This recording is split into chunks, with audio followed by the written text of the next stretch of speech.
ఒకప్పుడు ఎన్నిక ఏదైనా సెంటర్ ఏదైనా కారు పార్టీ కాన్ఫిడెన్స్ వేరు, గులాబీ పార్టీ గుండె ధైర్యం వేరు అన్నట్లు ఉండేది.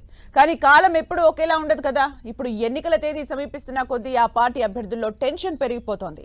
బీఆర్ఎస్ అభ్యర్థుల్లో కలవరం కంటిన్యూ అవుతోంది. ఇంతకీ గులాబీ పార్టీ నేతలకు గుబులెందుకు? అభ్యర్థులు ఎందుకంత టెన్షన్ పడుతున్నారు? Let's watch.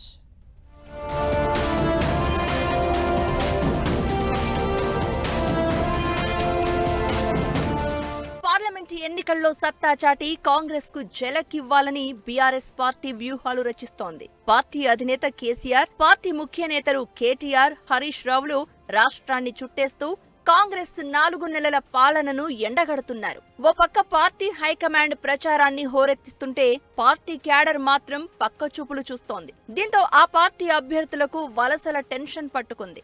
ఎవరు ఎప్పుడు ఏ పార్టీలోకి వెళ్తారో అర్థం కావడం లేదు. ఉదయం వరకు క్యాంపెయినింగ్ లో కనిపించి సాయంత్రానికల్లా కండువా మార్చేస్తున్నారు. ఇప్పటికే పలువురు ముఖ్య నేతలు బీఆర్ఎస్ పార్టీకి గుడ్ బై చెప్పేశారు. అసెంబ్లీ ఎన్నికల తర్వాత మొదలైన వలసల పర్వం ఇంకా కంటిన్యూ అవుతూనే ఉంది. పలు జిల్లాల్లో కీలక నేతలు కారు దిగడంతో క్యాడర్ కూడా వారి వెంటే వెళ్తున్నారు. పల్లె పట్నం అన్న తేడా లేదు, సైలెంట్ గా పార్టీ వీడుతున్నారు. దీంతో ఆగని వలసలు బీఆర్ఎస్ ఎంపీ అభ్యర్థులను సైతం ఆత్మరక్షణలో పడేస్తున్నాయి.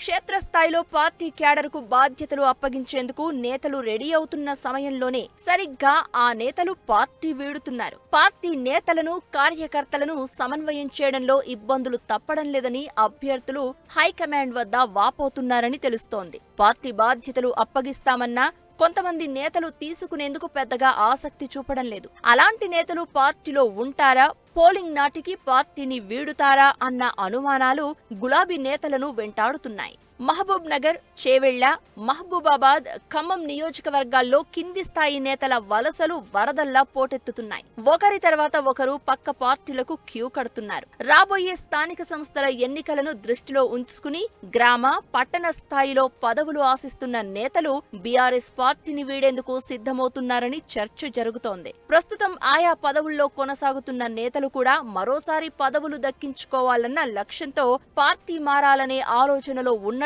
నేతల్లో అభిప్రాయాలు వినిపిస్తున్నాయి. ఏ పార్టీకైనా క్యాడర్ పిల్లర్ లాంటిది. పార్టీ నిలబడాలన్నా, కలబడాలన్నా క్యాడర్ స్ట్రాంగ్ గా ఉండాల్సిందే. అప్పుడే అనుకున్న టార్గెట్ సాధ్యమవుతుంది. మరి ఇలాంటి పరిస్థితుల్లో బీఆర్ఎస్ పార్టీ పార్లమెంటు ఎన్నికలను ఎలా ఫేస్ చేస్తుందో చూడాలి.